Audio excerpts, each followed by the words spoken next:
creo que lo vamos a disfrutar mucho y nos va a dar una visión completamente distinta a todo lo que hemos hablado ahora, o sea que va a ser muy enriquecedor.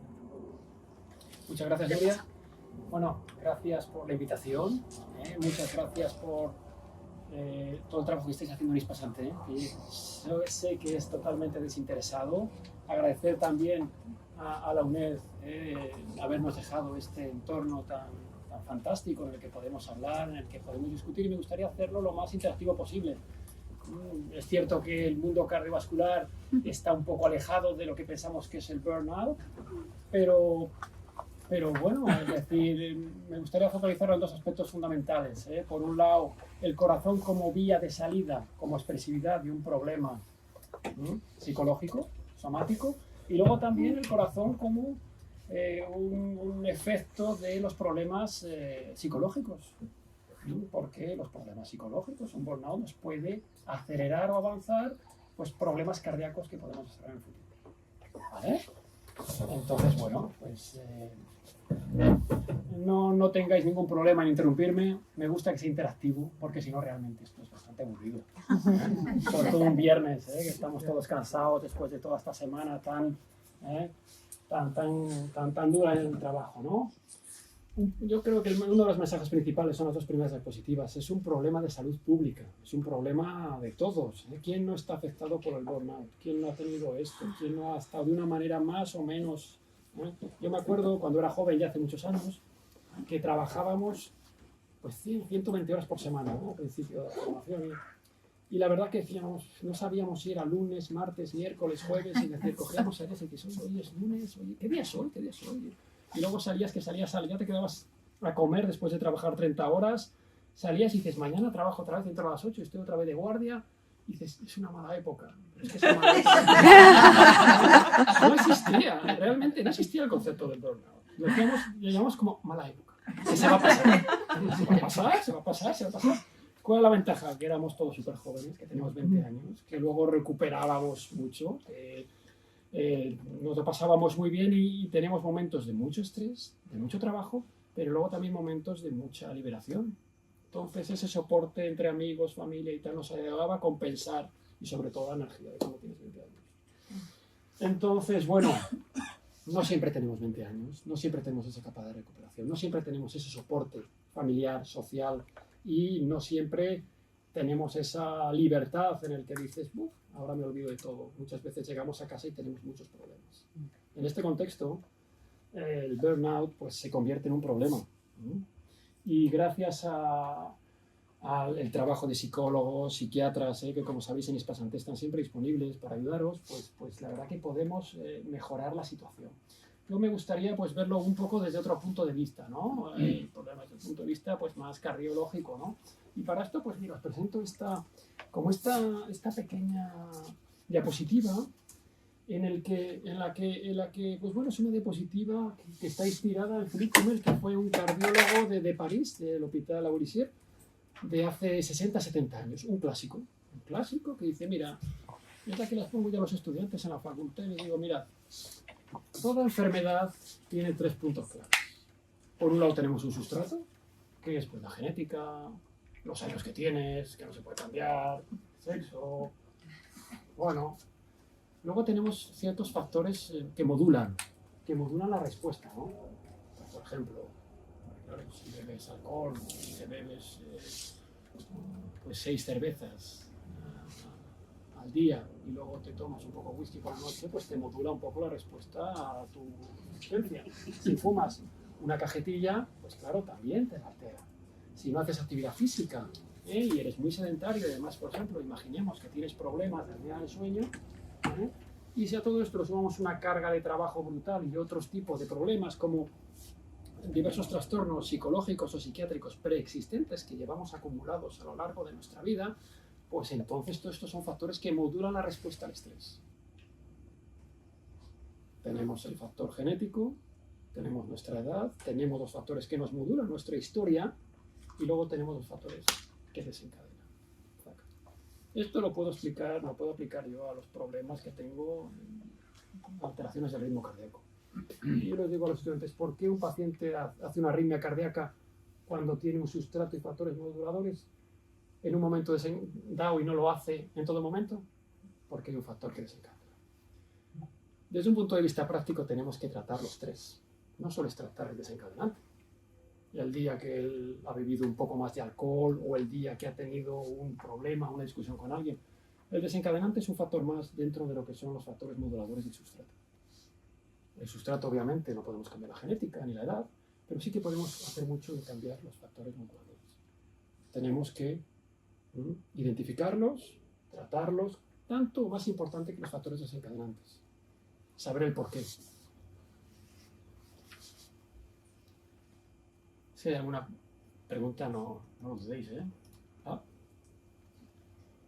Entonces, por eso tenemos que hacer una visión, como decimos, holística, general, generalizada. No solo es la carga de trabajo, no solo es el tabaco, es todo en conjunto y tenemos que intentar identificarlo nosotros cuando estamos hablando con los pacientes en la consulta. Si no, identificar solo el factor desencadenante, tratar solo la arritmia cardíaca, no tiene sentido. Tenemos que tratar todo lo que está. Cuando vemos un poco el histórico, la verdad es que, claro, yo entiendo por qué cuando yo era joven no se hablaba de esto. Pues porque la relación entre el burnout y los trastornos cardiovasculares se empezó a pensar de ello en los años 90. Casi nada. Cuando llevamos estresados toda la vida. Las cosas como son, ¿verdad? Y luego ya desde un punto de vista de estudios científicos en el que se dice, mira, realmente esto hay una clara relación entre desencadenar eventos cardiovasculares, entre predisponer a eventos cardiovasculares, entre que realmente uno pueda hacer un infarto secundario, un estado de estrés continuo, lo que podemos llamar burnout, hasta 2012. Es decir, hace casi nada, hace casi apenas 10 años que decimos, bueno, sí que realmente igual esto, usted ha desarrollado cáncer, usted acaba de tener un infarto. Oiga, pues igual esto está relacionado con su situación que tiene personal y familiar. Todos lo sospechábamos, pero es que esto es como todas las cosas tan obvias que se sospechan, pero realmente nadie dice esto hay que demostrarlo. Desde un punto de vista científico, hasta casi nada, esto no se ha clarificado, ¿no? Actualmente hay estudios que dicen que aumenta el riesgo de enfermedad cardiovascular entre un 20 y un 30%, que no es nada. 20-30% es una brutalidad. Tratar solo con aspirina no va a arreglarlo. Tenemos que nosotros trabajar todos juntos, no solo psicólogos, psiquiatras, médicos, para intentar arreglarlo, porque en el fondo una vez que la enfermedad cardiovascular ha comenzado, no lo podemos tratar solo yendo a nuestros psicólogos, que son excepcionales, o psiquiatras, tenemos que arreglarlo. ¿Por qué? Porque los factores predisponentes ya están tan alterados que realmente... Entonces tenemos que hacer un tratamiento multidisciplinar, la única forma de mejorar la situación. 20-30% problema de salud pública en el que tenemos que realmente concentrarnos. Los primeros, obviamente, nosotros, los que nos encargamos de tratar este tipo de enfermedades. Como ustedes saben, hay consecuencias a todos los niveles. Hemos dicho que es un problema de salud pública. Consecuencias individuales, salud física, salud mental, falta de energía. Yo no voy a hablar de lo que han hablado mis compañeros porque son especialistas, no es mi campo. Consecuencias individuales, consecuencias familiares y desde un punto de vista social. La organización del trabajo, la productividad, pero sobre todo la salud física y mental. Mis compañeros han hablado de esto, yo no quiero meterme mucho más, pero bueno, es importante. Hay factores que predisponen también.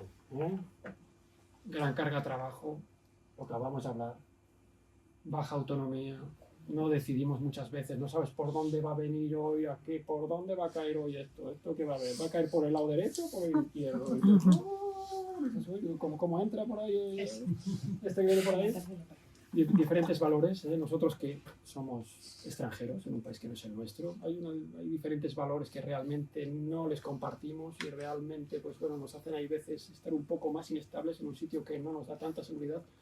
Esto es importante también. Y luego que muchas veces no está claro hacia dónde el tema va. Hay veces que dices, esto va hacia la derecha, hacia la izquierda, a ver hasta dónde van estos. ¿Qué me quiere decir este hombre cuando tal? Todo esto genera un poco de inestabilidad. Situación de estrés, más riesgo de burnout y, como hemos dicho, más riesgo, más probabilidad de hacer enfermedades cardiovasculares. Todo está relacionado. Obviamente, tabaquismo, alcohol predisponen a la depresión, tabaquismo, alcohol y depresión predisponen a las enfermedades tipo burnout, enfermedades cardiovasculares. La actividad física reduce el riesgo de todas estas cosas. Barato, simple. Incluso se ha visto que las personas que cuando tienen un episodio depresivo andan, solo por el hecho de andar, disminuye la sintomatología. Tenemos un psiquiatra, él nos lo va a decir, y estoy seguro de que él hace mucha actividad física, y después también.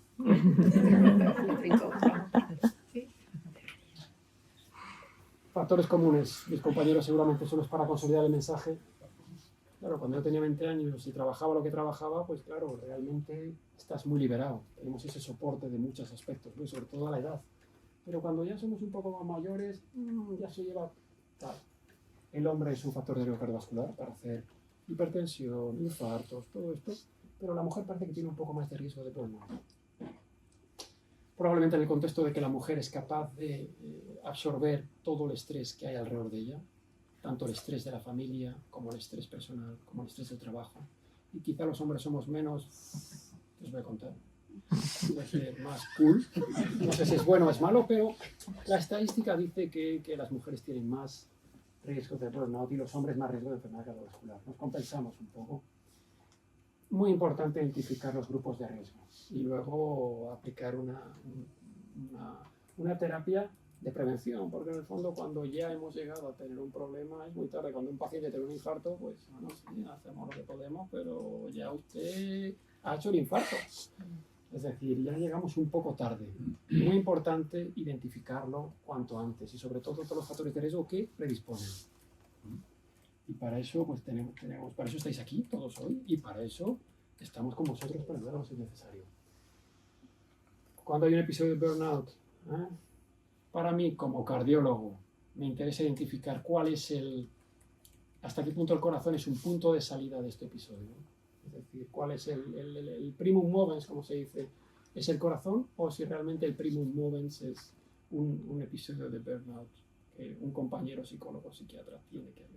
Yo voy a ayudar desde el punto de vista cardiovascular, pero si los episodios de arritmias cardíacas o palpitaciones son secundarias al burnout, tenemos que tratar los factores predisponentes y también el corazón, pero sobre todo el aspecto del burnout.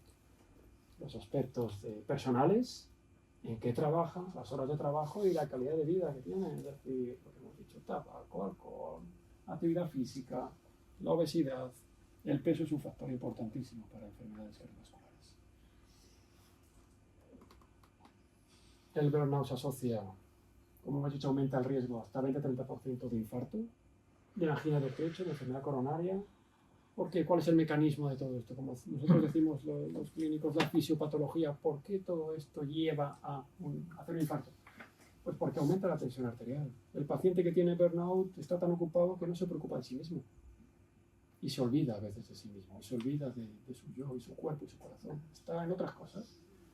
Se eleva la presión arterial, el colesterol malo es predominante. ¿Por qué? Porque no tiene tiempo para ocuparse, porque come mal, porque duerme mal. Entonces es un círculo vicioso.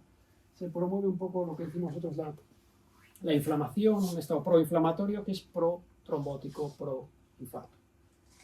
Y luego puede aumentar las hormonas que mis compañeros supongo han escrito ya, como el cortisol, la adrenalina, que predisponen también a eventos cardiovasculares.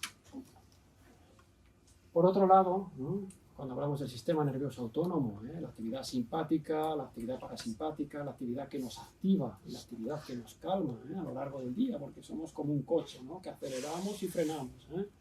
Entonces, cuando tenemos un episodio de burnout, esos dos sistemas están totalmente alterados. Cuando hay una enfermedad psiquiátrica grave, esos dos sistemas también están alterados. Cuando tenemos una enfermedad cardíaca grave, también están alterados. Es decir, el motor está disregulado. Y lo vemos claramente. Y esto puede provocar palpitaciones. Los pacientes vienen porque el sistema de activación está hiperactivado. Es decir, notan que el corazón va a 120. Y yo estoy tranquilo, pero hay algo dentro de mí que hace que ese corazón vaya muy rápido. Obviamente hacemos test para excluir que no haya ninguna razón orgánica ni disfunción de ningún órgano que explique eso, pero puede predisponer a todo esto. Y luego otro tipo de marcadores como la variabilidad cardíaca, que son predictores de problemas cardíacos a largo plazo. Y finalmente diferentes tipos de arritmias cardíacas como de la parte superior de la aurícula como de la parte inferior, es decir, la disfunción del sistema autónomo, tanto simpático como parasimpático, están realmente implicados en lo que es la alteración debida al burnout. Una actividad, una hiperactividad continua, ¿no?, puede dar lugar a la hipertensión. Lo dice el nombre, hipertensión. Realmente es estúpido decirlo así, pero realmente es una tensión un estado hiperactivado. Desde un punto de vista médico, nosotros decimos que aumentan las resistencias vasculares periféricas, que tal, y que eso justifica la tensión elevada, pero como ustedes pueden entender, en un contexto de hiperactividad adrenérgica, como hemos dicho, de hiperactivación, todo el sistema está eléctrico, y en ese contexto las resistencias aumentan. ¿El resultado cuál es? Tensión arterial elevada. A largo plazo la tensión arterial elevada nos expone a arritmias cardíacas e infartos del corazón. Pero aquí hablamos de normas, porque una persona que siempre ha tenido la tensión baja, que en verano estaba hecho un trapo, que siempre tiene la tensión por los suelos, que de pronto llega a un hospital con una sensación de en una pierna, le hacen un análisis, le toman la tensión y dicen, señora, como una rosa, a lo mejor es una tensión que para un varón de 45 años es de fábula, y para esa persona que toda su vida se iba arrastrando con un 600 para correr con un Ferrari, que me han dicho alguna vez, resulta que le dan ese diagnóstico y todo también, pero la persona Sí, lo que pasa es que para hacer el diagnóstico de hipertensión necesitamos 3 meses. Es decir, eso de que alguien llega a la consulta y dice, no, usted, hipertensión. No. Sí, pero estamos hablando de un cuadro en que hay una sintomatología que se ha ido cronificando y a lo mejor no está la referencia de esa persona con 35 años, sin burnout, sin estrés. Claro, obviamente. Hombre, hay que decir que la tensión con la edad aumenta, ¿no? Yo no tengo la misma tensión que cuando tenía 20 años, eso me gustaría. Entonces, claro, las arterias son un poco menos extensibles, son un poco más duras, entonces la tensión aumenta un poquito más. Hay una tensión que progresivamente aumenta con el tiempo. Yo a veces que veo pacientes y me dicen, no, joder, yo siempre he tenido 6 y la media tiene 16. Y digo, bueno, pues si por hace 20 años usted tenía 16. Ya, pero está estudiado el que hay un sesgo muy diferenciado de la sintomatología masculina y femenina, porque se sabe que hay menos estudio clínico en mujer y que todo está descrito muy orientado al varón. Y que además, si estamos diciendo que el burnout es muy femenino, igual hay que hacer un hincapié muy potente en aquí la brecha de género tiene que contemplarse muy... Sí, pero mira, la tensión la verdad es que es una cosa que esto es una cosa que llevamos, te diría, 40 años con tratamiento. Está muy bien. Sí. Otra cosa no, pero la tensión, y luego vemos además cuando el corazón está hipertenso, está gordo, porque tiene que mandar mucha sangre, cuando le pones el tratamiento se desinfla. Eso es matemático y además te da gusto verlo. El electrocardiograma que tiene unas amplitudes así de grandes cuando estás hipertenso, y le ves y dices, mido la tensión, pero veo el electrocardiograma que es así, y hago la ecografía y tiene un corazón así, a los pocos meses de tratarse. Es decir, no solo es medir, ver el electrocardiograma, ver la tensión, y luego los tratamientos son muy efectivos. Es decir, hay una cantidad de moléculas, que al que le sienta mal una tiene la otra y no va de más allá. Sí.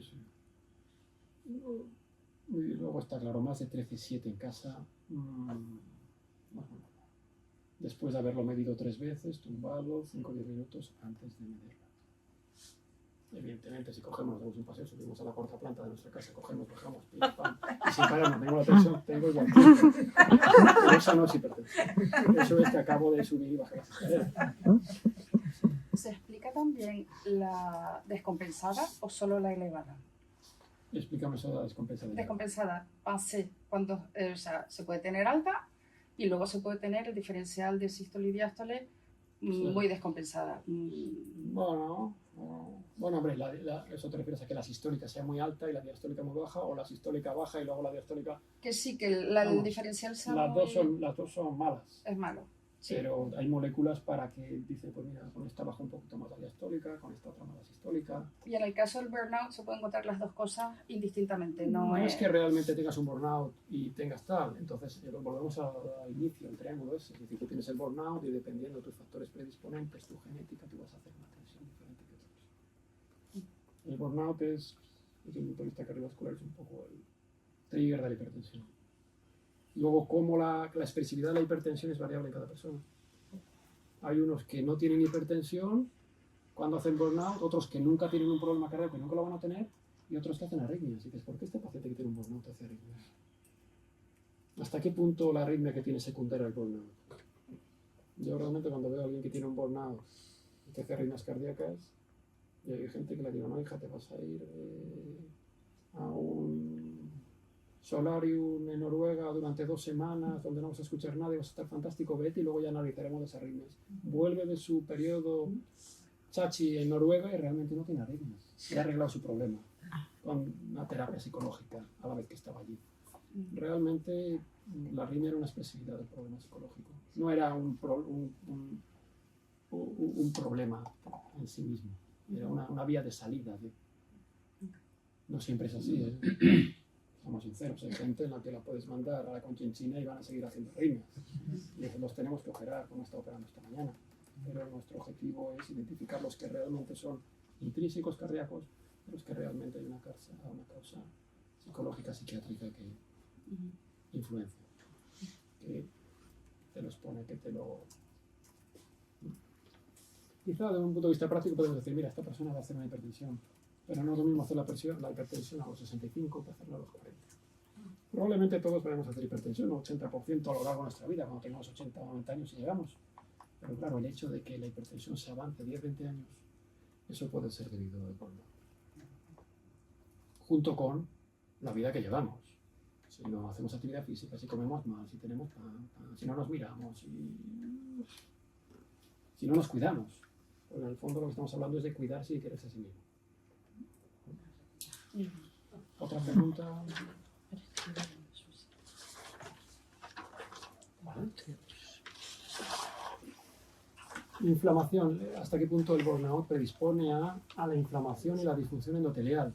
Bueno, pues hemos dicho que el burnout predispone a un estado proinflamatorio y aumentan los niveles de marcadores inflamatorios que vemos en muchas enfermedades. La proteína C reactiva, las interleuquinas, los factores de necrosis. Estos factores producen alteración a nivel de los vasos. Los vasos aumentan la resistencia de los vasos, producen que un vaso, por ejemplo, se pueda romper. Y el hecho de que ese vaso se rompa, pues puede dar lugar a que luego se acumulen unas plaquetas y si estamos en el corazón, sea un infarto miocardio. ¿Por qué realmente hay gente que tiene un infarto aquí y no allí? Pues es un misterio que todavía no sabemos. Pero está claro que una situación de inflamación crónica predispone a estas cosas. Ejemplos de situaciones de inflamaciones crónicas también las vemos en otras enfermedades. Artritis reumatoide, por ejemplo. Enfermedades inflamatorias reumatológicas. Pero también, paradójicamente, este tipo de enfermedades inflamatorias reumatológicas están asociadas a alteraciones psicológicas o psiquiátricas. Paradójicamente. Y se está estudiando mucho cuál es el nexo de unión, pero supongo que será, porque hemos vuelto antes, el triangulito que Philippe Cumel nos escribía hace ya 60 años. Las consecuencias en el estilo de vida, obviamente. Si estamos en burnout, pues realmente, pues claro, tenemos más problemas. Mis compañeros han hablado de esto, pero simplemente es para consolidar, ¿eh? Problemas del sueño, nos encontramos con menos ganas, estamos como más... La gente que tiene, por el sufrimiento, fuman más, por el sufrimiento comen más. Yo tengo pacientes que me dicen, usted que sabe que estar gordo no es bueno. Y me dicen, doctor, yo es que me como la ansiedad. Poca gente es capaz de hacer la unión entre la ansiedad y comer. Porque cuando comen, la ansiedad se calma. Y hay que hacer la unión. Es decir, es que ese problema de ansiedad no se calma comiendo. Ya, pero es que en ese momento me siento tan bien. Aunque luego a la media hora tengo hambre otra vez.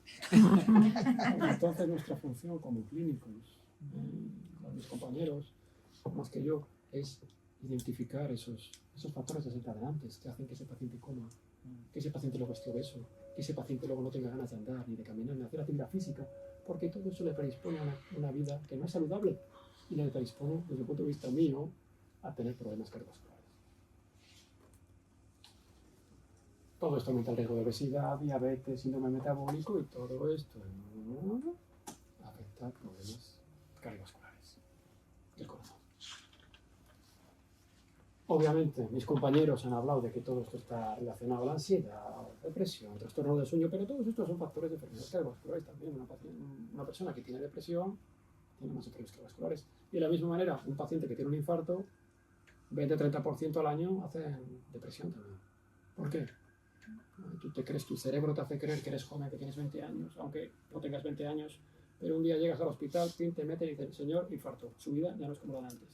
Y dices, bueno, es que tengo 60 años, mi cerebro me decía que era como cuando tenía 20, realmente me miro al espejo y tengo 60, la vida se me ha pasado y además estoy con el corazón mal. Eso deprime.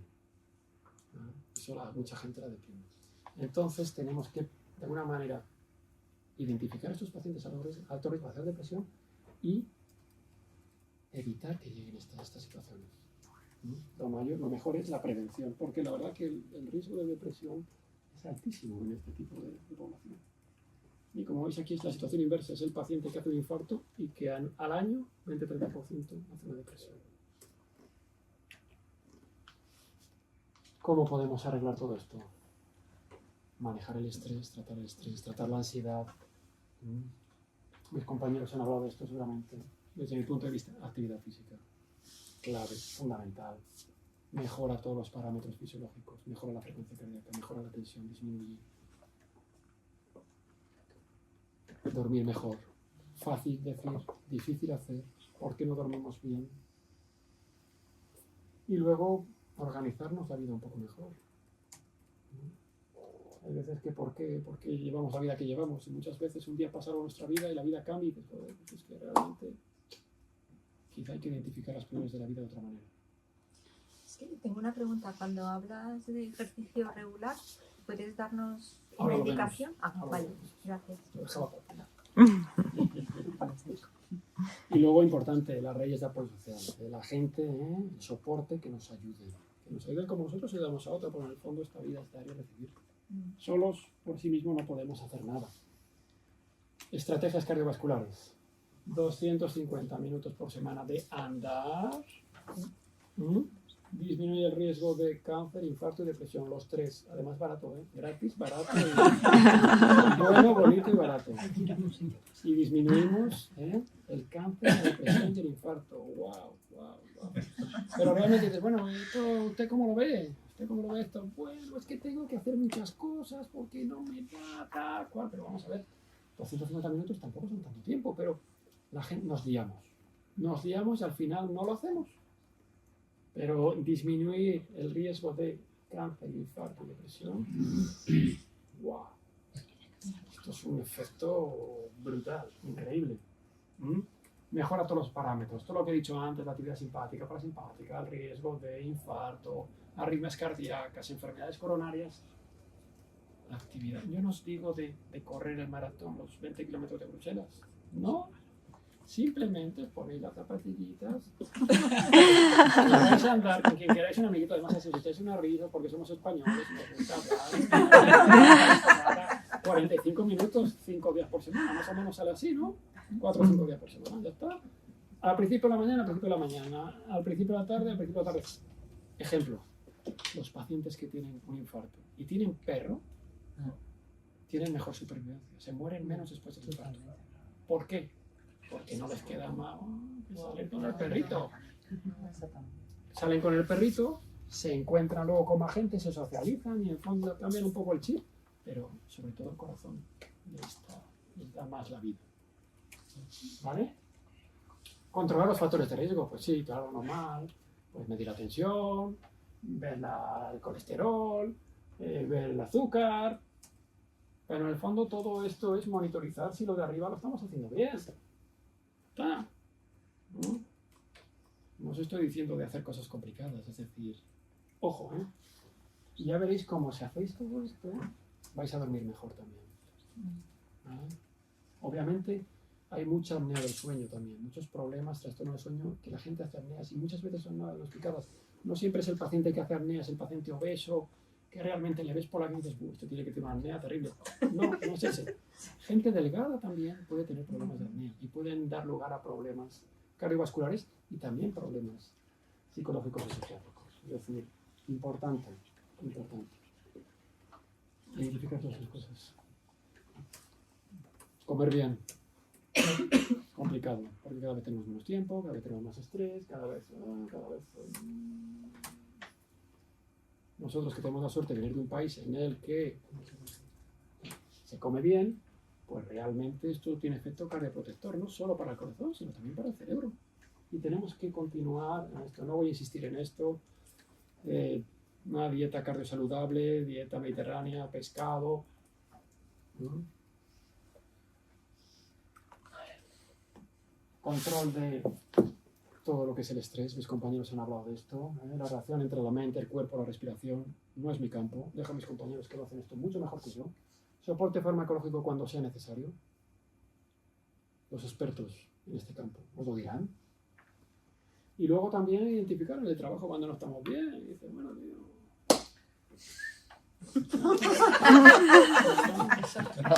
Llega un momento que, como decimos en mi pueblo, ni agradecido ni pagado, tío. Al final llegamos a casa y somos nosotros los que nos quedamos con el trabajo. Muchas veces, ¿no? Cada vez se habla más de esto. Cada vez veo más burnout. Cada vez me interrogo más cómo es posible que haya burnout. Es difícil entender, pero es un problema, yo creo, social. Y que tenemos todos que quizá interrogarnos sobre la vida que llevamos, que no es muy saludable en general. En resumen, agradeceros a todos venir hoy, agradecer a Ispasante la organización de este evento, a la UNED, por habernos dado la oportunidad de encontrarnos aquí todos juntos y la oportunidad de hablar. En resumen, es un problema muy importante de salud pública. Tenemos que proteger nuestro corazón, tenemos que proteger nuestras arterias, tenemos que hacer mucha más actividad física. No a lo loco, como os he dicho.